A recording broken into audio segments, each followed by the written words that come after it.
Want to use two accounts on the same social app on your Samsung phone? No problem. In this video, I'll show you how to turn on the dual messenger feature on your device. Let's get started. First, open up the settings, then scroll down. Find out the advanced features option, then tap on it. Now scroll down again. After that, tap on the dual messenger option. Here you'll see all social apps. Turn on any messenger app like WhatsApp or Messenger. Next, tap on Install. It will ask you to confirm the disclaimer. Just tap Confirm. After that, it will ask you to add separate contacts. If you want to add separate contacts, then follow the on-screen instructions. Otherwise, you can avoid it. If you have used the dual messenger feature before, then it will not ask for this disclaimer confirmation or separate contact permission. I have installed these things before.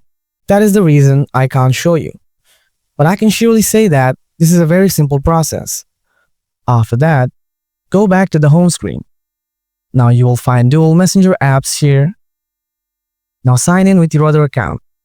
Alright everyone, that's how you turn on the dual messenger app on your Samsung phone. I hope this was useful. If you have any questions, just drop them in the comments below. Thanks for watching.